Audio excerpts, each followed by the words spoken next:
हाँ तो प्यारे बच्चों, एक बार फिर सभी का स्वागत करते हैं हमारे और आपके इस प्यारे से परिवार विद्याकुल पे। और सभी बच्चों का एक बार फिर से इस नई यात्रा में सभी का तहे दिल से स्वागत है। गुड इवनिंग बेटा, सभी को good evening, good evening, good evening, good evening. तो आज से शुरू होगी क्लास 12 की फिजिक्स की जर्नी और बहुत ही शानदार सी जर्नी होने वाली है क्लास 12 फिजिक्स की। साल भर बड़े ही मजेदार तरीके से फिजिक्स को पढ़ेंगे। फिजिक्स के बारे में कहा जाता है physics is the king of science. सभी विज्ञानों की राजा है हमारी फिजिक्स।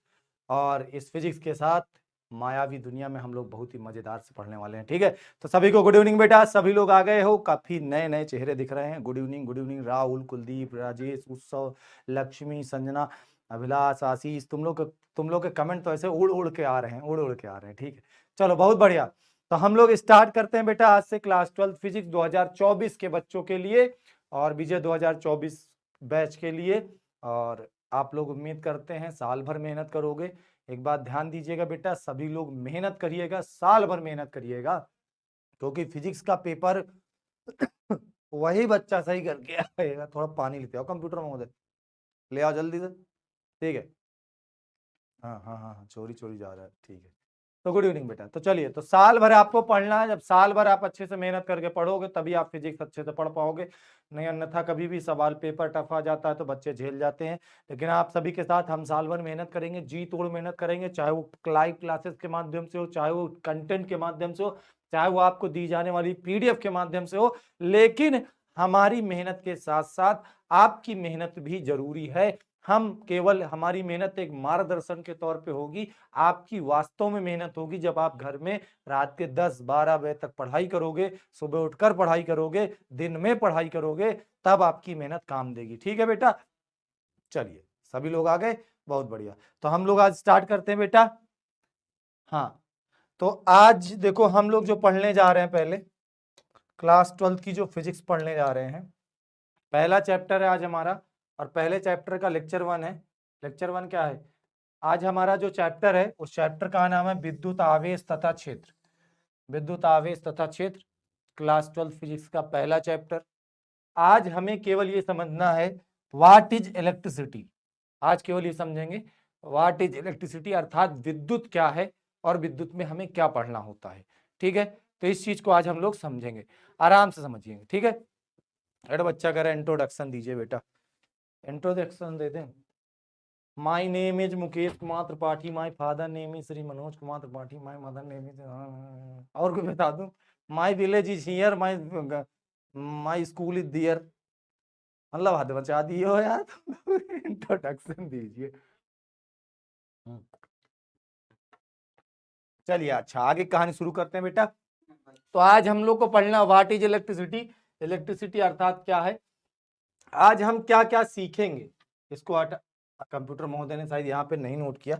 आज हम किन किन चीजों को बेटा सीखेंगे। तो आज हम लोग सबसे पहली चीज सीखेंगे आवेश क्या होता है। आवेश क्या होता है। दूसरा नंबर हम लोग आज के लेक्चर में समझेंगे आवेशन क्या होता है। तीसरा नंबर हम लोग समझेंगे आवेश की गणना कैसे करते, आवेश की गणना कैसे करते हैं। इन 3 विषयों पर आज हमारी आपकी चर्चा होगी।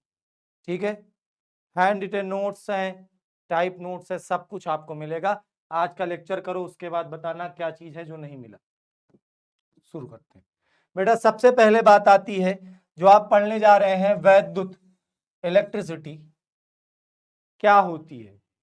तो भौतिक विज्ञान की वह शाखा जिसके अंतर्गत आवेश का अध्ययन किया जाए। किसका अध्ययन किया जाए? आवेश का अध्ययन किया जाए, उसको हम लोग विद्युत कहते हैं। बहुत बड़ी ब्रांच थी, इसलिए इसको 2 भागों में अलग अलग बांट दिया गया।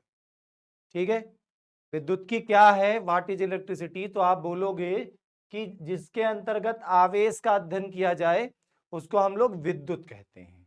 ठीक है, 2 पार्ट होते हैं बेटा। पहला होता है स्थिर वैद्युत की, दूसरा होता है वैद्युत चालन। स्थिर वैद्युत की, जिसको इंग्लिश में हम लोग बोलते हैं इलेक्ट्रोस्टैटिक्स। इलेक्ट्रोस्टैटिक्स बेटा, यहां पर 2 वर्ड आए हुए हैं, थोड़ा गौर से देखेंगे। इलेक्ट्रोस्टैटिक्स, इलेक्ट्रो माने होता है बच्चों चार्ज, चार्ज बोले तो आवेश, चार्ज बोले तो आवेश, और स्टैटिक शब्द का मतलब होता है रुका हुआ।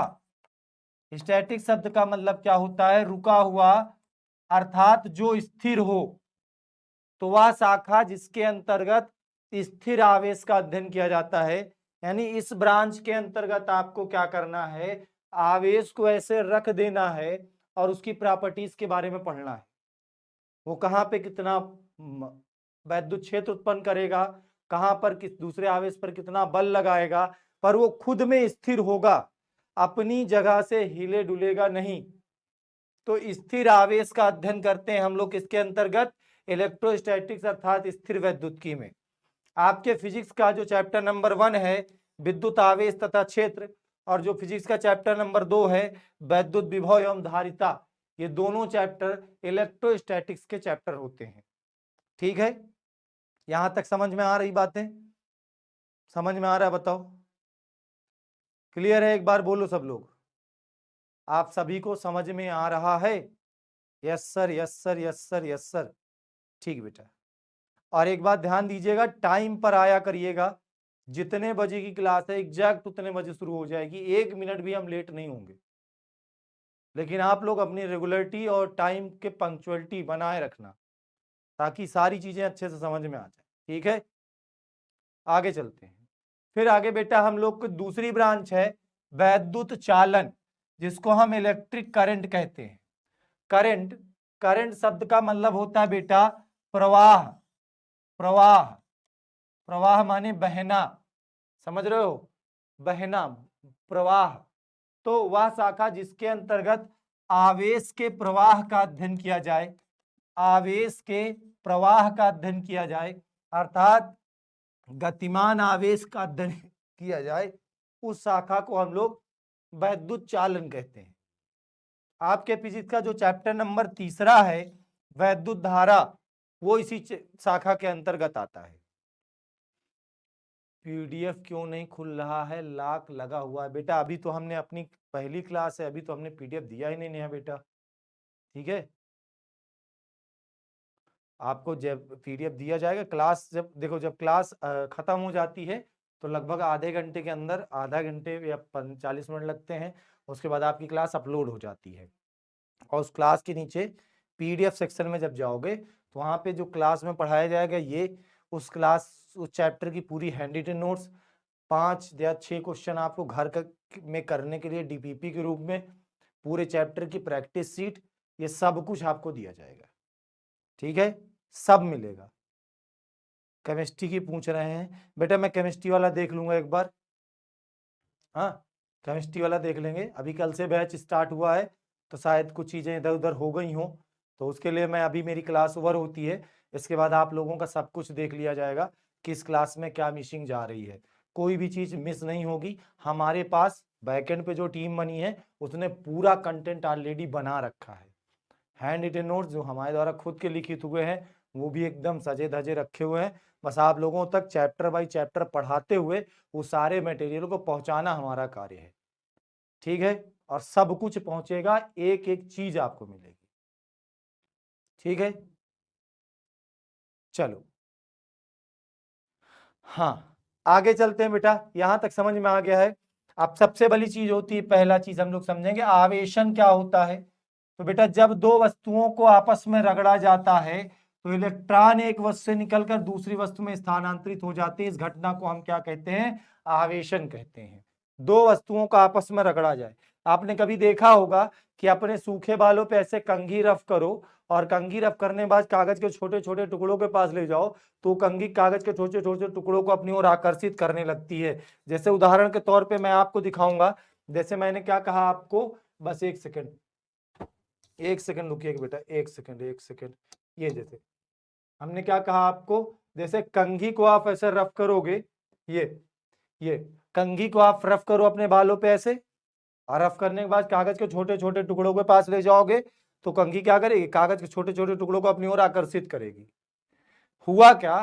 कंघी को ऐसे रगड़ने पे हुआ क्या कि इलेक्ट्रॉनों का स्थानांतरण हुआ, इलेक्ट्रॉन ट्रांसफर हुए, और ये जो घटना हुई, इस घटना को हम लोग कहते हैं आवेशन, चार्जिंग। ठीक है, ये कंघी वाले एक्सपेरिमेंट से देख सकते हो। इस जैसे हम लोग कभी भी एक पीवीसी पाइप ले ले, पीवीसी पाइप जानते हो जिससे घर पे पानी की वायरिंग की जाती है, यानी जो पानी वाला प्लास्टिक का पाइप होता है, उस पाइप को लेकर के सिल्क का कपड़ा ले लो और उस कपड़े को जम के रगड़ो, ऐसे ऐसे कपड़े को जमकर रगड़ो और रगड़ने के बाद उसको कागज के छोटे छोटे टुकड़ों के पास ले जाओ तो टुकड़ों को अपनी ओर आकर्षित करता है। तो रगड़ने के बाद, रगड़ने पर ये जो घटना हुई कि इसमें इलेक्ट्रॉन का स्थानांतरण हो गया, इस घटना को बेटा हम लोग क्या कहते हैं? आवेशन कहते हैं। क्लियर है आवेशन क्या होता है? ठीक है। अच्छा, इलेक्ट्रॉन सदैव उस वस्तु से निकलते हैं जिसका कार्य फलन कम होता है। कार्य फलन क्या होता है? एक चैप्टर है आपका प्रकाश वैद्युत प्रभाव, वहां पे समझाएंगे। अभी कार्य फलन के बारे में हम नहीं समझा पाएंगे। ठीक है। अच्छा, एक बात ध्यान दीजिएगा बेटा, आप सभी को पता होगा कि इलेक्ट्रॉन ऐसा कण है जिसके पास द्रव्यमान होता है। कितना होता है इलेक्ट्रॉन का द्रव्यमान? 9.1 10 की पावर -31 किलोग्राम। अब देखो मेरी बात को समझिए, इतना द्रव्यमान होता है 9.1 10 टू पावर -31 किलोग्राम। तो जैसे मैं अगर आपसे कहूं कि मेरे इस पेन से 4 इलेक्ट्रॉन निकल गए, 4 इलेक्ट्रॉन निकल गए मतलब इससे 4 इलेक्ट्रॉनों का द्रव्यमान निकल गया। तो बेटा जब इससे 4 इलेक्ट्रॉन का द्रव्यमान निकल गया है तो इसके द्रव्यमान में क्या होगी? कमी होगी। इसके द्रव्यमान में क्या होगी बताओ? कमी होगी। तो ये पॉइंट, अगर इलेक्ट्रॉन निकलते हैं तो द्रव्यमान में कमी होती है, अगर इलेक्ट्रॉन आते हैं तो द्रव्यमान में वृद्धि होती है। बताओ समझ में आया? यहां तक कोई दिक्कत तो नहीं किसी को? हाँ बेटा, हमारे हेड में इलेक्ट्रॉन होता है। बेटा हमारी पूरी बॉडी एक इलेक्ट्रिक कंडक्टर है, वैद्युत का चालक है। हमारे पूरे बॉडी के अंदर इलेक्ट्रॉन है। कैसे? आप कभी भी चेक कर सकते हो, करना नहीं वैसे। बल्ब का जो घर में तार लगा होता है, उस तार के बीच में तुम खड़े हो जाओ, यहां से तार काटो और इधर वाला तार ऐसे पकड़ लो, इस वाले हाथ से वाला तार पकड़ लो, बल्ब जलेगा। लेकिन तुम्हारा क्या होगा ये भगवान जानता है। तुम्हारी बाड़ी से आराम से करंट इस वाले हाथ से घुस करके इस वाले हाथ से निकल जाएगा, पर तुम्हारा क्या होगा ये नहीं पता हमें, लेकिन बल्ब पक्का जलेगा। हमारी बॉडी के एक सिरे से दूसरे सिरे तक विद्युत धारा प्रवाहित होती है, इसका मतलब हमारी बॉडी के अंदर इलेक्ट्रॉन्स हैं। लेकिन ये प्रैक्टिकल प्लीज करे नहीं घर पे, नहीं तो घर वाले कहेंगे तुम्हारे टीचर तुमको बर्बाद कर देंगे। हाँ गुरुदेव, इस साल मचाना है, फिजिक्स में 100/100 लाना है। बिल्कुल, आप मेहनत करो, हम साथ हैं। मेहनत आपको करना बेटा, ये बात ध्यान देना। तो आवेशन समझ में आया क्या होता बेटा? जैसे सिल्क के कपड़े का बताया, कंघी का बताया, और देखो जैसे ये एक मैडम जी हैं, ये गुब्बारा ले लो, ये सबसे बढ़िया प्रैक्टिकल गुब्बारा वाला कर लो। जैसे गुब्बारा ले लो और उसको सर पे ऐसे ऐसे रगड़ डालो, और रगड़ने के बाद उसके पास कागज के छोटे छोटे टुकड़े ले जाओ, तो कागज के छोटे छोटे टुकड़ों को अपनी ओर आकर्षित करेगा। जैसे मैडम जी को देख लो, मार गुब्बारा पकड़ के अपने बाल पे से रगड़ा रगड़ मचाई है। अभी क्या होगा? गुब्बारा चार्ज हो जाएगा। अभी जब गुब्बारा चार्ज हो जाएगा, उसके पास कागज के छोटे छोटे टुकड़े ले जाओगे तो अपनी ओर आकर्षित करने लगेगा। तो मैडम जी यहाँ पे क्या कर रही हैं? मैडम जी यहाँ पर आवेशन कर रही हैं, चार्जिंग कर रही हैं। किसकी चार्जिंग कर रही हैं? खुद की नहीं, गुब्बारे को चार्ज कर रही हैं। क्लियर हो गई बात? समझ में आई बात?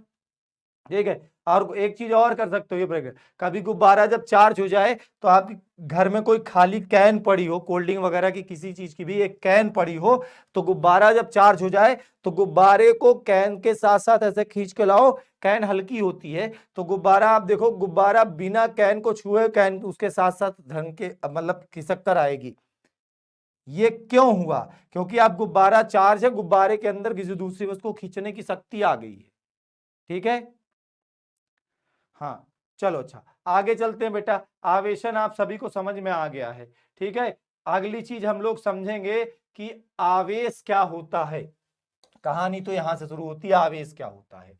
तो जैसे देखो, पहले बात समझिएगा, पहले कंघी में, पहले पाइप में, या पहले गुब्बारे में कागज के छोटे छोटे टुकड़े ले जाने पर कुछ नहीं होता था। जब हमने उसको एक वस्तु से रगड़ दिया तो उसके अंदर एक गुण आ गया। वो तो एक गुण आ गया ना भाई। गुण क्या आ गया? कि अब वो दूसरी वस्तु को अपनी ओर आकर्षित कर एक सेकंड बेटा, सॉरी।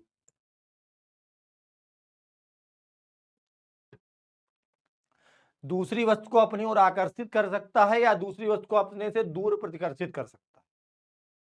तो ये जो गुण होता है, किसी वस्तु का वह गुण जिसके कारण उसमें वैद्युत अथवा चुंबकीय प्रभाव, वैद्युत अथवा चुंबकीय प्रभाव मतलब हुआ कि आकर्षित या प्रतिकर्षित करने की जो गुण आ जाता है, इस गुण को हम लोग क्या कहते हैं? आवेश कहते हैं। आवेश क्या है? आवेश किसी वस्तु का वह गुण है जिसके कारण वस्तु दूसरी वस्तु को आकर्षित या प्रतिकर्षित करती है, या हम कह सकते हैं आवेश वह गुण है जिसके कारण वस्तु में वैद्युत अथवा चुंबकीय प्रभाव की घटना घटित होती है। आवेश को बच्चों हम क्यू से लिखते हैं, चाहे क्यू स्मॉल से लिखो या आप कैपिटल क्यू से लिखो, दोनों का मतलब एक ही है। और एक बात ध्यान दीजिएगा, आवेश अदिश राशि है। कैसी राशि है बेटा? अदिश राशि है। इसमें डायरेक्शन नहीं होती है क्योंकि ये वस्तु का गुण है।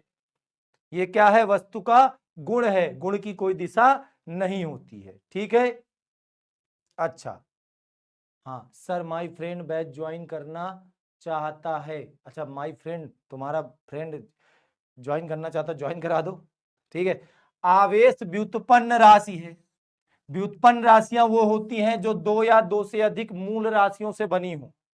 आप अभी ये वैद्युत धारा का फॉर्मूला पढ़ोगे, आई बराबर क्यू अपॉन टी, तो आवेश का फॉर्मूला क्यू बराबर होता है आई इंटू टी। आवेश विद्युत धारा और समय से प्राप्त होती है। विद्युत धारा जो कि एक मूल राशि है, समय एक मूल राशि है, तो इन दो मूल राशियों से मिल करके एक व्युत्पन्न राशि बनती है। ठीक है, 7 मूल राशियां होती हैं, 11th क्लास में पढ़े होगे। लंबाई, द्रव्यमान, समय, ताप, विद्युत धारा, ज्योतीव्रता, पदार्थ की मात्रा। क्लियर है यहां तक? ठीक है, अब बच्चों समझो, आवेश दो प्रकार के होते हैं। पहला होता है धन आवेश, जब इलेक्ट्रॉन निकल जाते हैं, इलेक्ट्रॉन निकलेगा तो द्रव्यमान में क्या होगी? कमी हो जाएगी। दूसरा होता है बेटा ऋण आवेश, जब इलेक्ट्रॉन आते हैं और जब इलेक्ट्रॉन आएगा तो द्रव्यमान में बताओ क्या हो जाएगी? वृद्धि हो जाएगी। बात समझ में आई यहां तक? यहां तक क्लियर है तो आगे बढ़ा जाए। बताओ, समझ आया यहां तक? जी सर क्लियर है, जी सर, जी सर, जी सर। ठीक है, आगे चलते हैं, अगली चीज को समझते हैं बेटा। आवेश के कुछ गुण जान लेते हैं, एक एक करके गुणों को समझेंगे। दो प्रकार के आवेश बताया, एक हमने कहा पॉजिटिव चार्ज होगा, धन आवेश होगा, कब होगा? जब इलेक्ट्रॉन निकलेगा। दूसरा निगेटिव चार्ज होगा, कब होगा? जब वस्तु में इलेक्ट्रॉन आएगा, इलेक्ट्रॉन प्रवेश करेगा। ठीक है, अब आप समझिएगा, देखो पहला पॉइंट ये है कि समान आवेशों के बीच प्रतिकर्षण का बल लगता है, विपरीत आवेशों के बीच आकर्षण बल लगता है। कहने का मतलब बेटा कि अगर दो धन आवेश हैं, प्लस क्यू चार्ज है, तो इनके बीच फोर्स ऑफ रिपल्सन, प्रतिकर्षण बल लगेगा, एक दूसरे को दूर हटाएंगे। दो माइनस क्यू चार्ज हैं तो ये दोनों भी एक दूसरे को दूर भगाएंगे, इनके बीच भी फोर्स ऑफ रिपल्सन, प्रतिकर्षण बल लगेगा। अगर दो विपरीत आवेश हैं, यानी एक प्लस क्यू चार्ज है, दूसरा माइनस क्यू चार्ज है, तो ये दोनों एक दूसरे को पास बुलाएंगे, इनके बीच आकर्षण बल लगेगा। इस चीज को अपने डेली लाइफ से समझ सकते हो। जैसे बेटा तुम्हारे मोहल्ले में भिखारी भीख मांगने आते हैं, रोज आते होंगे ना, जो भिखारी भीख मांगने आते हैं वो सारे भिखारी बैठ करके सुबह सुबह एक चौराहे पर मीटिंग करते हैं, और मीटिंग करने के बाद डिसाइड करते हैं कि भाई तुम इधर चले जाना, भैया तुम इस मोहल्ले में मांग लेना, हम ये वाला मोहल्ला देख लेंगे, और आप इधर वाले में चले जाना। सारे भिखारी एक ही जैसे तो है ना, आखिर भीख ही तो मांग रहे हैं। तो जब भिखारी हैं तो वो सब एक दूसरे को प्रतिकर्षित करते हैं, दूर दूर भगा देते हैं। और देखो, अब एक बड़ा आदमी है और बड़े आदमी के साथ साथ एक भिखारी है, इन दोनों पे बताओ विपरीत आवेश है। बड़ा आदमी है भैया, उसके पास खूब ढेर सारा पैसा है, भिखारी है बेचारा गरीब आदमी है, उसके पास पैसा नहीं है। ये दोनों एक दूसरे को आकर्षित करते हैं, ये इनको। बड़ा आदमी भिखारी को इसलिए आकर्षित करता है ताकि उससे काम निकलवा ले, और भिखारी बड़े आदमी को इसलिए आकर्षित करता है ताकि उससे उसको पैसे मिल जाए, है ना। तो एक भिखारी दूसरे भिखारी को क्या करेगा? प्रतिकर्षित करेगा, लेकिन एक भिखारी बड़े आदमी को क्या करेगा? आकर्षित करेगा। तो समान आवेशों के बीच में प्रतिकर्षण बल और विपरीत आवेशों के बीच में आकर्षण बल लगता है। समझ में कहानी आई कि नहीं आई? किसी बच्चे को कोई दिक्कत तो नहीं? ठीक है, चलो अगला पॉइंट हमारे पास क्या था? ये पॉइंट बहुत ही महत्वपूर्ण है, गौर सुनिएगा। बिना द्रव्यमान के आवेश नहीं हो सकता, लेकिन बिना आवेश के द्रव्यमान हो सकता है। बेटा जैसे मेरे पास ये मार्कर है, अगर ये वस्तु है तो इसका मतलब इसमें द्रव्यमान है। द्रव्यमान शब्द का मतलब होता है बच्चों द्रव्य की मात्रा। द्रव्यमान शब्द का जब आप संधि विच्छेद करोगे कभी, तो ये दो शब्दों से मिलके बना है द्रव्य प्लस मान, द्रव्य का मान अर्थात द्रव्य की मात्रा, द्रव्य की मात्रा। अगर वस्तु है तो उसका मतलब उसमें कुछ ना कुछ तो होगा ना, और कुछ ना कुछ होगा तो इसका मतलब उसका द्रव्यमान होगा ना, लेकिन वो आवेश हो उसके भीतर ये निश्चित नहीं है। ठीक है, तो बिना द्रव्यमान के आवेश नहीं हो सकता, क्योंकि आवेश के लिए वस्तु चाहिए, और हम कहते हैं कि द्रव्यमान ही नहीं है, तो द्रव्यमान नहीं है तो इसका मतलब वस्तु ही नहीं है। समझ रहे हो ना बेटा? तो बिना द्रव्यमान के आवेश नहीं हो सकता, लेकिन बिना आवेश के द्रव्यमान हो सकता है। ऐसी वस्तुएं पॉसिबल हैं जिनमें आवेश ना हो परंतु द्रव्यमान। ठीक है, क्लियर है यहां तक? हाँ बेटा, पोल फ्री क्लासेस में करवाया जाता है, आप लोगों को पढ़ाना, आप लोग सर सुनिए, पीपीटी से मत पढ़ाइए बेटा। पीपीटी से पढ़ा इसलिए पढ़ा रहे हैं ताकि एक भी चीज आपकी छूटे ना। ठीक है, बाकी जहां पे एक्सप्लेन करना है एक्सप्लेन भी तो कर रहे हैं। पीपीटी पे जो लिखा केवल वही पढ़ रहे हैं क्या? हाँ, तुम लोग चाहते हो लिख लिख के पढ़ाएं? क्या चाहते हो, लिख लिख पढ़ाएं, जीवन बर्बाद कर दें अपने बच्चों को? ऐसे थप्पड़ थप्पड़ मार दें, 2-3 थप्पड़ अलग से मार दें? हाँ, डरते नहीं तुम लोग हमसे? अच्छा, ऑनलाइन टीचर से सबसे बड़ा फायदा ये होता है, डर नहीं लगता ना। ऑनलाइन के टीचर से डर नहीं लगता है, चाहे जितना मजाक कर लो, क्या कर लेंगे सर हमारा है ना? उसका तुम लोग बहुत गलत फायदा उठाते हो, ऐसा मत किया करो। ठीक है, नहीं हम लोग कैमरे के अंदर घुस घुस के मारते हैं, ऐसे घूसा घूसा मारते हैं। ठीक है, पढ़ना सब लोग मन लगा के पढ़ोगे तो नहीं मारेंगे। ठीक है बेटा, बताओ, आप सबके सवाल का जवाब देंगे? चलो आगे चलते हैं बच्चों। ठीक है, अगला पॉइंट हमारे पास क्या है? आवेश का मान गति या वेग पर निर्भर नहीं करता।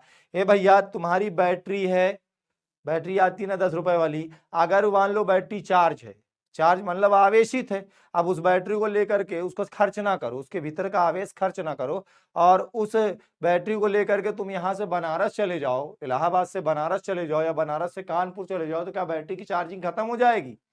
नहीं खत्म होगी। आवेश का मान गति पर निर्भर नहीं करता।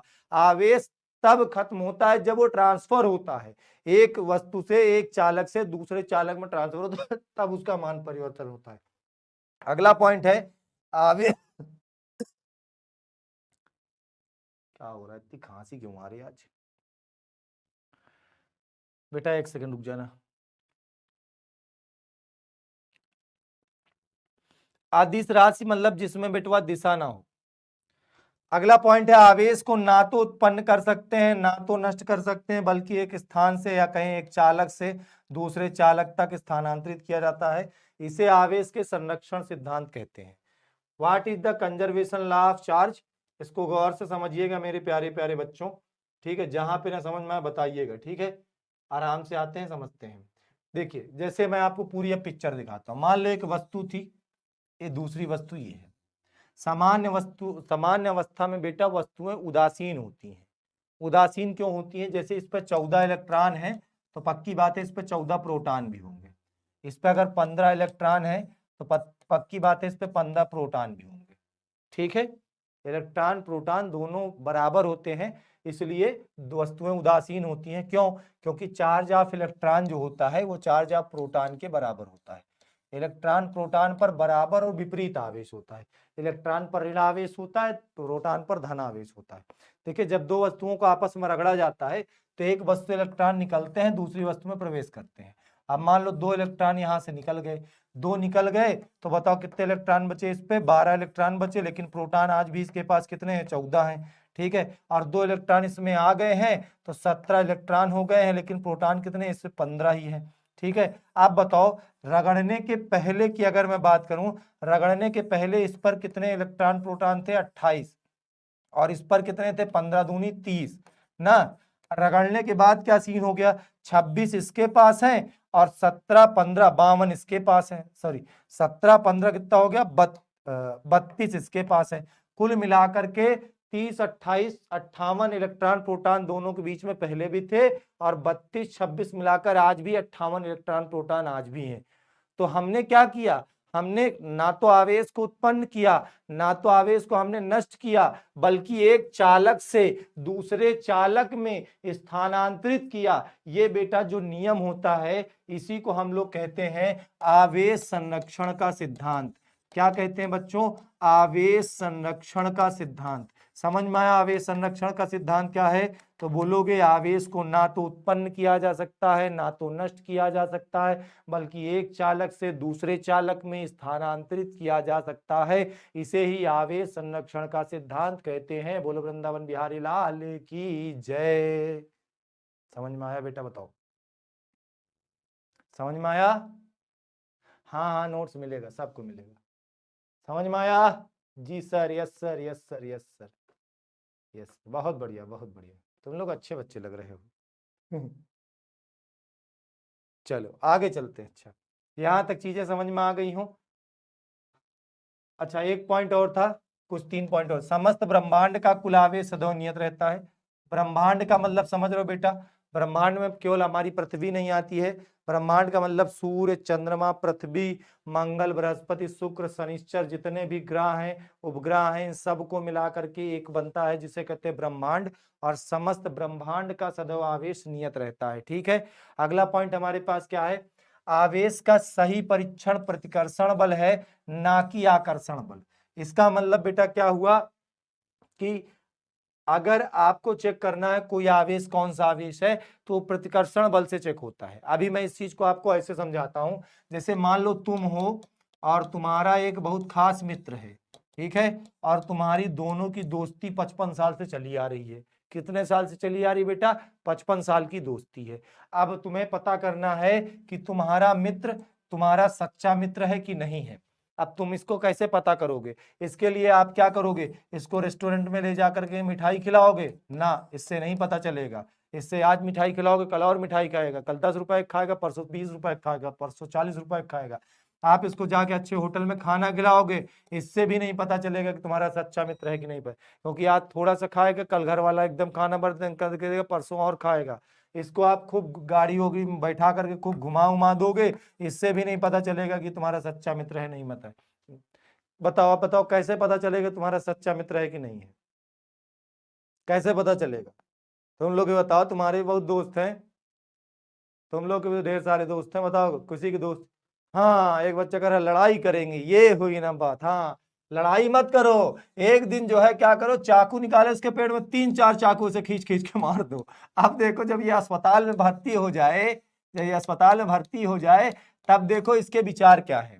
अगर अस्पताल में भर्ती होने के बाद ये सोचे कि चलो यार ठीक है जाने दो, मेरा दोस्त ही था, शायद किसी के बहकावे में आकर के मुझे मार दिया हो, तो समझ जाओ कि ये तुम्हारा सच्चा मित्र है। कब? जब ये सोचे कि चलो मेरा दोस्त ही था, शायद किसी बहकावे में आके मुझे मारा हो। ठीक है, तो बेटा अगर, और दूसरी बात, अगर ये सोचे कि रुको रुको रुको बस थोड़ा सा तबीयत सही होने दो, तुमने मुझे चाकू उठा के मारा है ना, जिस दिन में सही हो गया तुमको गोली मार दूंगा, बम मार दूंगा, तुम्हारी जिंदगी बर्बाद कर दूंगा, तुम्हें धरती में रहने नहीं दूंगा। अगर ऐसा सोच ले तो समझ जाओ कि तुम्हारा सबसे खतरनाक दोस्त था, तुम्हारे पैसे का साथी था, तुम्हारे समय को बर्बाद करने वाला साथी था।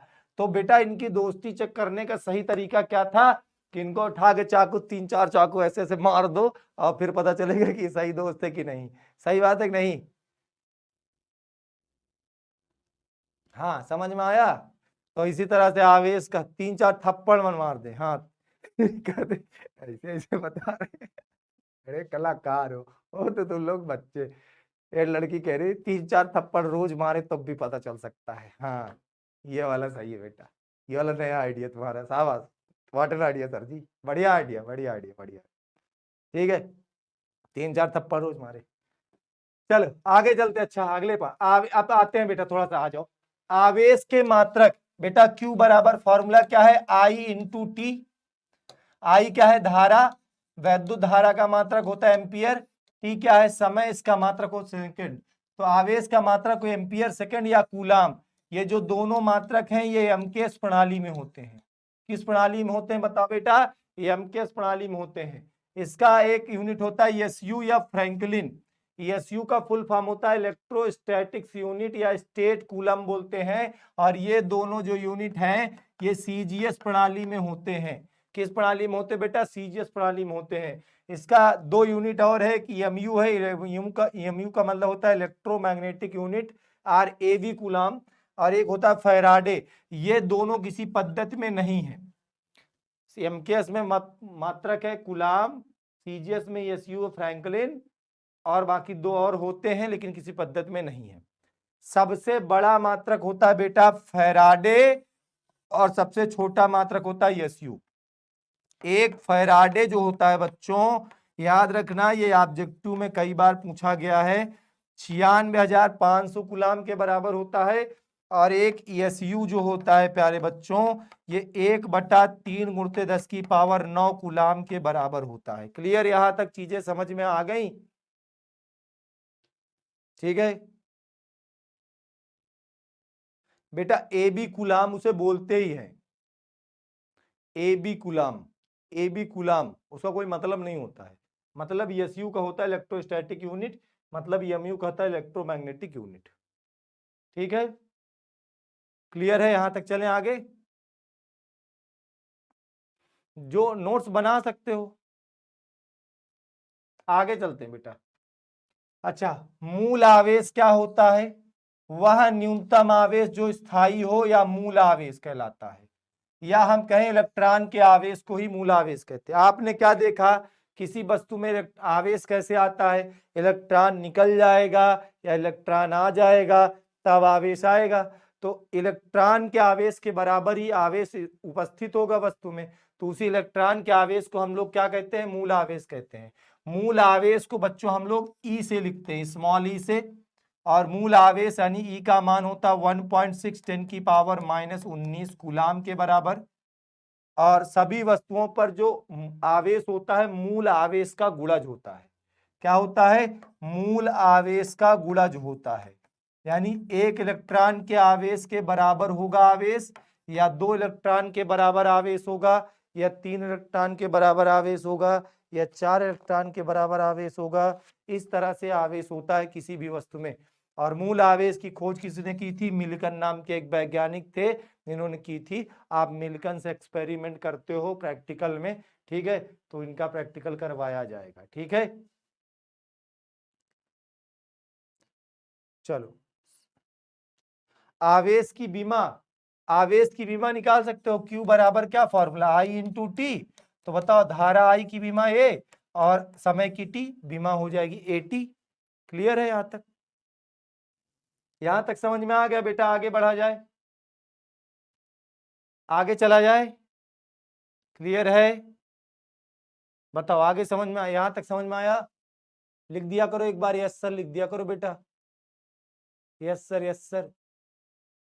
स्कूल में प्रैक्टिकल नहीं होता, हम लोग कराएंगे इस साल फिजिक्स के सारे प्रैक्टिकल, केमिस्ट्री के सारे प्रैक्टिकल, बायो के सारे प्रैक्टिकल। सारे प्रैक्टिकल जो कि आपके सिलेबस में है वो इस साल करवाए जाएंगे आपको। ठीक है, चलो आगे चलते हैं। किसी वस्तु को आवेशित करने के ढंग या आवेशित करने के उपाय। 5 मेथड होते हैं चार्जिंग का। पहला होता है घर्षण द्वारा आवेशन, दूसरा होता है चालन द्वारा आवेशन, तीसरा होता है प्रेरण द्वारा आवेशन, पांचवा होता है चौथा होता है तापानिक उत्सर्जन द्वारा, और पांचवा होता है प्रकाश विद्युत प्रभाव द्वारा। ये 3 ज्यादा महत्वपूर्ण है, क्योंकि इन तीनों के माध्यम से आप चाहे पॉजिटिव चार्ज जनरेट करो चाहे निगेटिव चार्ज जनरेट करो, इन दोनों विधियों से केवल पॉजिटिव चार्ज बनाया जा सकता है, इसलिए दोनों जितना महत्वपूर्ण नहीं है। सबसे पहले हम लोग एक एक करके समझते हैं घर्षण द्वारा आवेशन क्या होता है। अब देखना, पूरी पिक्चर देखिएगा आराम से, ठीक है। मूल आवेश का मतलब होता है बेटा इलेक्ट्रॉन का आवेश, यानी किसी वस्तु में जो कम से कम आवेश रह सकता है उसे हम लोग क्या कहते हैं? मूल आवेश कहते हैं। ठीक है, अब समझो, जैसे घर्षण द्वारा आवेशन क्या होता है बेटा? आपको पता है कोई भी वस्तु है तो उसमें, वस्तु की बात करें तो वस्तु जो होती है वो पदार्थ से मिलकर बनी होती है। पदार्थ जो होते हैं ये छोटे छोटे अणुओं से मिलकर बने होते हैं। अणु जो होते हैं ये छोटे छोटे परमाणुओं से मिलकर बने होते हैं। अणु किससे बने होते हैं बताओ? परमाणुओं से बने होते हैं। अब जैसे एक वस्तु है जिसका नाभिक ये है, इसमें न्यूट्रॉन प्रोटॉन होते हैं, नाभिक में क्या होते हैं बेटा, न्यूट्रॉन प्रोटॉन। उसके बाहर ये कक्षाएं होती हैं, के कोष, यल कोष, केमिस्ट्री में थोड़ा बहुत सुने होंगे, के कोष होती है, यल कोष होती है। और इन कक्षाओं में क्या लगाते हैं, इलेक्ट्रॉन होते हैं जो कि चक्कर काट रहे होते हैं। पता नहीं कहे तक दूसरे के चक्कर में पड़े हैं, अपने करियर पे ध्यान देते, अपनी जिंदगी के बारे में सोचते तो सब सही हो जाता। इलेक्ट्रॉन आवारा है, जब नहीं तब देखो चक्कर लगाता रहता है, कक्षाओं में चक्कर लगाता, लगा लो इलेक्ट्रॉन चक्कर, तुम जिंदगी में चक्कर लगाते रह जाओ। इलेक्ट्रॉन को हमने आशीर्वाद दे दिया। ठीक है, आगे सुनो। जब आपने क्या किया बेटा, दो वस्तुओं को आपस में पकड़ के ऐसे रगड़ दिया, सुनना गौर से, जब दो वस्तुओं को पकड़कर आपस में ऐसे रगड़ दिया तो रगड़ने में आपने अपनी ऊर्जा खर्च की, बोलो हाँ सर, अपनी ऊर्जा खर्च की ना, हाँ तो लिख दो, बहुत बड़े आदमी हो, हाँ सर हाँ सर, हाँ सर, हाँ सर, हाँ सर, हाँ सर बोलो ना, मैं तक टंगा रहूंगा। हाँ सर, रगड़ने में अपनी ऊर्जा खर्च की। क्लास 11 में ऊर्जा संरक्षण का सिद्धांत पढ़े थे, ना तो ऊर्जा नष्ट होती ना तो उत्पन्न होती, बल्कि एक रूप से दूसरे रूप में स्थानांतरित होती है। अब जो ऊर्जा आपने खर्च की वो बेटा मिल जाती इन बाहरी कक्षा के इलेक्ट्रॉनों को। किसको मिलती, इन बाहरी कक्षा के इलेक्ट्रॉनों को, आवारा इलेक्ट्रॉनों को। और जब इनको ऊर्जा मिल जाती है तो हमारे संसार का नियम है बेटा, जिसको ऊर्जा मिल जाएगी वो शांति से नहीं बैठेगा, जिसको भी ऊर्जा मिल जाएगी वो शांति से नहीं बैठेगा। अभी तुम नहीं पढ़ रहे हो क्योंकि तुम्हारे पास पैसे नहीं है, अभी तुम पढ़ रहे हो इसलिए तुम्हारे पास पैसे नहीं है।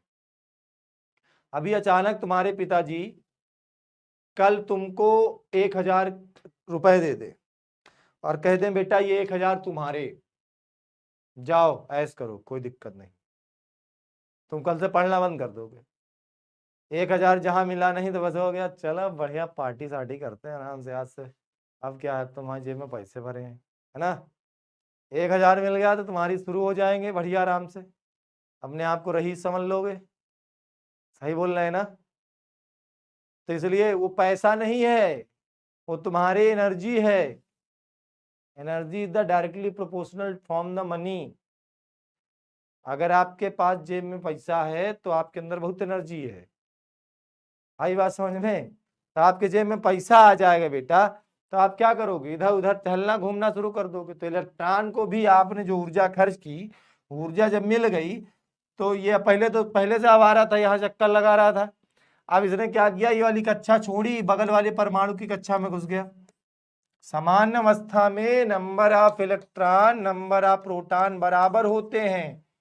10 इलेक्ट्रॉन 10 प्रोटॉन इसके पास थे, 8 इलेक्ट्रॉन 8 प्रोटॉन इसके पास थे। दो ठो आगे, दो ठो इसमें से चले गए, इसके पास 8 इलेक्ट्रॉन बचे, 10 प्रोटॉन बचे। इसके पास दो ठो आ गए हैं आवारागर्दी करने, अब इसके पास 10 इलेक्ट्रॉन हो गए, 8 प्रोटॉन बचे। यहाँ पर देखो क्या है, प्रोटॉन ज्यादा हो गया, यानी धन आवेश ज्यादा हो गया। इस प्रकार से ये वस्तु धन आवेशित हो जाती है। यहाँ पर इलेक्ट्रॉन ज्यादा हो गया, इस प्रकार से ये वाली वस्तु ऋण आवेशित हो जाती है। क्या हो जाती है बेटा, ऋण आवेशित हो जाती है। समझ में बात आई, क्लियर हो गई। घर्षण द्वारा आवेशन कैसे होता है, जब दो वस्तुओं का आपस में रगड़ा जाता है तो एक वस्तु इलेक्ट्रॉन निकलकर दूसरी वस्तु में प्रवेश कर जाते हैं, जिस वस्तु इलेक्ट्रॉन निकल जाते हैं वहां इलेक्ट्रॉनों की कमी हो जाती है, जिसके कारण वस्तु धन आवेशित हो जाती है। जिस वस्तु में इलेक्ट्रॉन प्रवेश कर जाते हैं उसमें इलेक्ट्रॉनों की अधिकता हो जाती है, इलेक्ट्रॉन ज्यादा हो जाते हैं, जिसके कारण वस्तु ऋण आवेशित हो जाती है। बोलो वृंदावन बिहारी लाल की जय कथा सुनने में मजा आ रहा है, बताओ। कहते फिजिक्स कठिन है, फिजिक्स को कहा करते हैं लोग कठिन है, यहाँ तो फिजिक्स पूरी भागवत कथा की तरह चल रही है, आराम से सुनते रहो। मजा आ रहा है कि नहीं, एक बार बोलो बच्चों, मजा आ रहा है कि नहीं, मजा आ रहा है कि नहीं, मजा आ रहा है, आ रहा आ रहा आ रहा आ रहा आ रहा, ठीक है। अब ये जो मजा है बेटा, ये मजा हम हर भारतीय को देना चाहते हैं, लेकिन ये मजा हर भारतीय ले नहीं रहा है। मजे की भी कोई इज्जत नहीं है, अजीब कहानी है चलो, हाँ चलो भाई आगे चलते हैं बेटा। चालन द्वारा आवेशन क्या होता है, चालन द्वारा आवेशन क्या होता है, मैं चित्र से अच्छा आपने समझाता हूं। जैसे एक वस्तु है बेटा, तो इसके भीतर धन आवेश भी है, इसके भीतर ऋण आवेश भी है, इसके भीतर धन आवेश भी है, और इसके भीतर ऋण आवेश भी है। ऋण आवेश दोनों प्रकार का आवेश है, बस फर्क क्या है कि दोनों आवेश बराबर है, जितना धन आवेश है उतना ऋण आवेश है। इस प्रकार से वस्तु क्या है, उदासीन है। ठीक है, वस्तु क्या है बेटा, उदासीन है। ठीक है, अब इसके संपर्क में हम एक उच्च आवेशी छड़ लेके आते हैं। एक उच्च आवेशी छड़ ले आए जिसपे मान लो ढेर सारा ऋण आवेश है, तो अब क्या होगा, इस छड़ का कुछ ऋण आवेश इस वस्तु के अंदर आ जाएगा। इस छड़ का कुछ ऋण आवेश इस वस्तु के अंदर आ जाएगा, और अचानक हम छड़ को हटा लें, कुछ ऋण आवेश इसके अंदर ज्यादा आ गया। अब अचानक ऋण आवेश को जब छड़ को हटा लेंगे तो जो ज्यादा आया वो इसकी सतह पर फैल जाएगा। जो ज्यादा अलग से ज्यादा कहें या अलग से कहें ऋण आवेश आ गया वो इसकी सतह पर फैल जाएगा, और इस प्रकार से वस्तु क्या हो जाएगी, उदासीन हो जाएगी। ये जो मेथड होता है चार्जिंग का, इसे कहते हैं चालन द्वारा आवेशन। तुम्हारा मोबाइल चार्ज होता है, मोबाइल को चार्ज करते हो, वो कौन सी चार्जिंग है, वो है चालन द्वारा आवेशन। वो क्या है, चालन द्वारा आवेशन, चार्जिंग बाई कंडक्शन ही है। चार्जर में हाई चार्ज है, आपका मोबाइल थोड़ा कम चार्ज है, आपने पिन ऐसे लगा दी, अब चार्जर से लगातार ऐसे चार्ज आ रहा है, चार्ज आ रहा है, चार्ज आ रहा है, चार्ज आ रहा है। आपने चार्जर हटा दिया, मोबाइल चार्ज हो गया, बढ़िया है, बहुत बढ़िया, आराम से, बढ़िया, हमको देखो इसी तरह से। ठीक है सर, आप अटक गए हैं, अटक गए हैं, कहाँ अटक गए हैं, क्लियर है यहाँ तक, कहाँ अटके हैं, हम तो तुम्हारे सामने खड़े हैं, चल फिर ले रहे हैं, अटक कहाँ गए हैं। ऐसे ऐसे बच्चे क्वेश्चन लिखते हैं, सर आप अटक गए हैं, अटक पटक मटक नहीं गए हैं, पढ़ा रहे हैं, शांति से पढ़ लो बेटा। ठीक है, आगे चलते हैं बेटा, आगे चलते हैं। ठीक है, चालन द्वारा आवेशन के बाद अगला चीज हम लोग समझेंगे प्रेरण द्वारा आवेशन। प्रेरण माने क्या होता है कि किसी से प्रेरणा लेना, मतलब मान लो तुम अच्छे खासे स्टूडेंट हो, पढ़ने लिखने में तुम्हारा मन लग रहा है, तुम बढ़िया मन लगा के पढ़ाई भी कर रहे हो, पर तुम किसी ऐसे दोस्त की संगत कर लो जो पक्का चोर हो, जो दिन भर में 100 रुपए चोरी करके लाता हो, उसके चोर कर, उससे दोस्ती कर लिया। अब एक दिन नहीं चोरी करोगे, 2 दिन चोरी नहीं करोगे, 3 दिन नहीं करोगे, कब तक बकरे की माँ खैर मनाएगी। एक न एक दिन तो तुम्हें भी चोरी करना पड़ जाएगा ना। तो ये जो गुण आया तुम्हारे अंदर चोरी का, वो इसलिए आया क्योंकि तुम्हारी संगत ऐसे थी, तुम उस संगत से प्रेरित हो गए, अपने दोस्त से प्रेरित हो गए। तुम देखते थे कि 100 रुपए रोज लाता था, स्कूल में चोरी करके 100 रुपए लाता था, और जब 100 रुपए चोरी करके लाता था तो बढ़िया आराम से स्कूल में खूब मस्ती किया करता था, खूब खिलाता पिलाता था, है ना। तो आप भी उससे प्रेरित हो गए, आपको लगा हमें भी 100 रुपए रोज चोरी करना चाहिए ताकि हमारी जेब भी गर्म रहा करे। ऐसे समझो, वस्तु है, इसके भीतर धनावेश भी है, ऋणावेश भी है। इसके बगल में हमने एक उच्चावेशित वस्तु रख दी, इसके बगल में हमने एक उच्चावेशित वस्तु रख दी जिसपे मान लो ढेर सारा पॉजिटिव चार्ज। अब ढेर सारा पॉजिटिव चार्ज है तो बेटा आपको पता है पॉजिटिव चार्ज को रिपेल करता है, दूर भगाता है, और पॉजिटिव चार्ज निगेटिव चार्ज को पास बुलाता है। तो जब इसके बगल में ये वस्तु उच्च धनावेशित वस्तु लगातार बनी रहेगी तो इस वस्तु के भीतर का जो ऋण आवेश होगा वो इधर की ओर चला आएगा, इधर की ओर आ जाएगा, और जो धन आवेश है वो इधर चला आएगा। अब समझो बच्चों, अब हम क्या करेंगे, इसके इस दूसरे वाले भाग को हम जोड़ देंगे अर्थ से। कहां से जोड़ देंगे, अर्थ से। अर्थ माने अपनी पृथ्वी माता से, पृथ्वी हमारी माता है। ठीक है, पृथ्वी हमारी माता है जिन पर आवेश का अनंत भंडार है। जब आप किसी भी चार्ज, जितना बड़ा चार्ज हो, जब आप उसको अर्थ से कनेक्ट करते हो तो अपने आप डिस्चार्ज हो जाता है। जैसे ही आप अर्थ से इस वाले भाग को कनेक्ट करोगे तो इधर का ये जितना पॉजिटिव चार्ज है ये समस्त कहाँ चला जाएगा, अर्थ में चला जाएगा। और फिर आप अचानक अर्थिंग को भी हटा दोगे, इस वस्तु को भी यहां से हटा दोगे, तो वस्तु के अंदर क्या बचेगा, केवल ऋण आवेश बचेगा, और इस प्रकार से वस्तु क्या हो जाएगी, ऋण आवेशित हो जाएगी। 2-3 बातें प्रेरण द्वारा आवेशन में ध्यान दीजिएगा।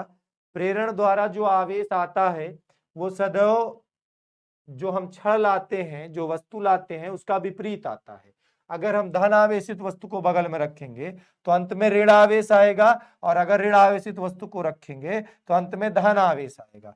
दूसरी बात यह है बेटा कि जो आवेशन में प्रेरण द्वारा आवेशन में वस्तु को लाया जाता है जिससे चार्ज किया जाता है, जो बगल में रखी जाती है, इस पूरी प्रक्रिया में इसके आवेश के मान में कोई परिवर्तन नहीं होता है। इसका आवेश जितना पहले था उतना ही आवेश बाद में भी रहेगा। तीसरी बात यह है कि इस वस्तु पर जो आवेश आएगा, इस वाली वस्तु पर जो वस्तु बाद में आवेशित होगी, इस वस्तु पर जो आवेश आएगा वो लाई गई वस्तु के आवेश से कम होगा और या हो सकता है बराबर हो जाए। 100% अगर इंडक्शन होगा तो बराबर हो जाएगा, पर इससे ज्यादा नहीं हो सकता बेटा। ठीक है, क्लियर हुआ यहां तक? हाँ, आज सब जगह क्लास होगी। यहां तक समझ में आ गया हो तो तापायनिक उत्सर्जन द्वारा आवेशन क्या होता है बेटा? तापायनिक उत्सर्जन द्वारा, तापायनिक उत्सर्जन का मतलब होता है जब किसी, हम मान लो ये धातु का टुकड़ा है, अब इसके भीतर ये ढेर सारे इलेक्ट्रॉन हैं और आपने इसको क्या किया, धातु के टुकड़े को नीचे से ऊर्जा दी, ऊष्मा दी, गर्म कर दिया। धातु के टुकड़े को जब आप गर्म करोगे, गर्म करने का मतलब होता है बेटा ऊष्मा देना। ऊष्मा का मतलब होता है ऊर्जा का ही एक रूप है ऊष्मा। अब ये जो इलेक्ट्रॉन है इनको जैसे ही ऊष्मा मिलेगी, ऊर्जा मिलेगी, तो ये क्या करेंगे, धातु के टुकड़े को छोड़ करके बाहर निकल जाएंगे। और जब धातु के टुकड़े से इलेक्ट्रॉन निकल जाएंगे तो ये धातु का टुकड़ा क्या हो जाएगा, धन आवेशित हो जाएगा। तो तापायनिक उत्सर्जन द्वारा आवेशन में क्या करते हैं, एक बार समझिएगा, जब किसी धातु को गर्म किया जाता है तो इलेक्ट्रॉन धातु की सतह से बाहर हो जाते हैं। इस घटना को तापायनिक उत्सर्जन कहते हैं।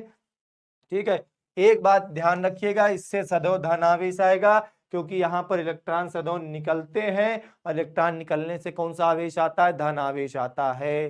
ठीक है, आई बात समझ में? यहां तक क्लियर है? बताओ, यहां तक समझ में आया?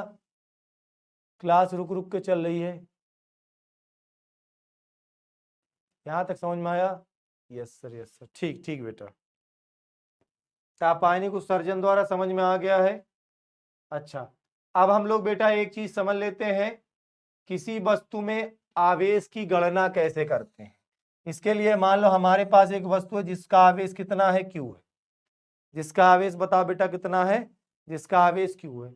अब अगर आवेश Q जो आएगा वो इलेक्ट्रॉन के आने जाने से होगा। अगर मान लो मैं कहूं कि वस्तु में सामान्य अवस्था से, कैसे बच्चों, सामान्य अवस्था से एक इलेक्ट्रॉन कम है या ज्यादा है, एक इलेक्ट्रॉन कम है या ज्यादा है, तो इसका आवेश जो Q होगा वो एक इलेक्ट्रॉन के आवेश के बराबर होगा।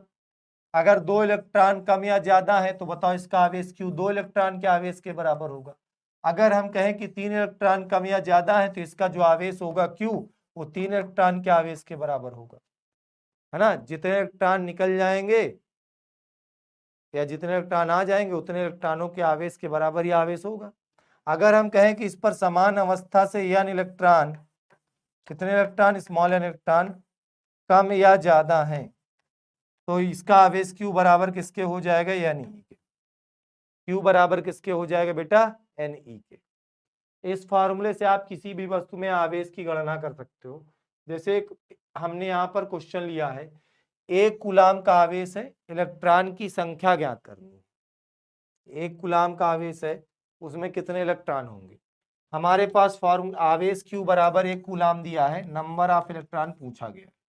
Q की जगह या नहीं रख सकते हो, बराबर एक, n इंटू ई का मान 1.6 10 की पावर -19 बराबर बताओ कितना, एक।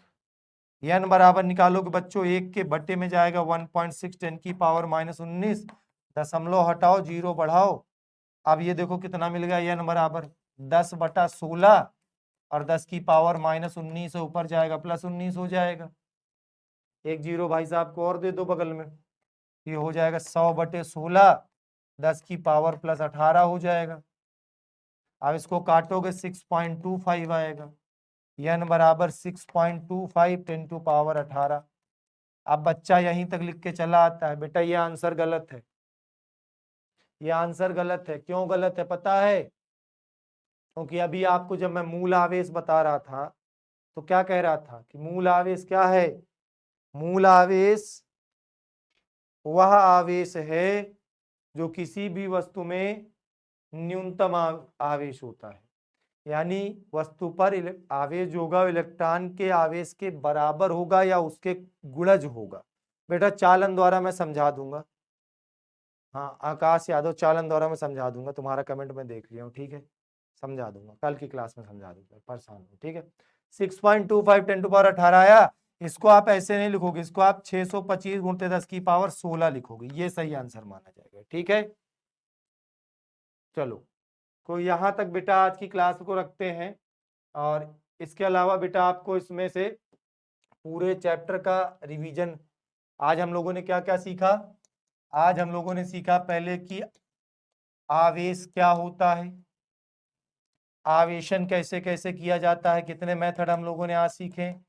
घर्षण द्वारा आवेशन, चालन द्वारा आवेशन, प्रेरण द्वारा आवेशन, तापायनिक उत्सर्जन द्वारा आवेशन, ठीक है, ये सब चीजें हम लोगों ने सीखी।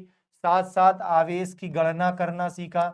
आवेश की गणना करने के लिए हमारे पास क्या फॉर्मूला है, Q बराबर बताओ कितना, यानी E। इस फार्मूले को यूज करते समय एक बात और ध्यान देना, Q क्या है, वस्तु पर कुल आवेश, N क्या है, नंबर ऑफ इलेक्ट्रॉन, E क्या है, charge of electron 1.6 10 to power -19।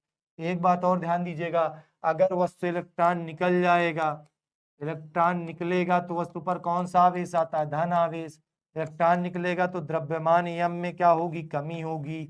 अगर वस्तु में इलेक्ट्रॉन प्रवेश करेगा तो प्रवेश करने पर कौन सा चार्ज आता, निगेटिव, और वस्तु के द्रव्यमान में क्या होगी बच्चा, वृद्धि होगी, ठीक है।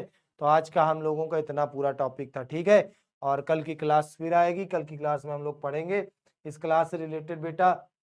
अगली जो क्लास होगी कल की, वो हम लोग कूलम्स लॉ और उसके उस पे बेस्ड न्यूमेरिकल करेंगे।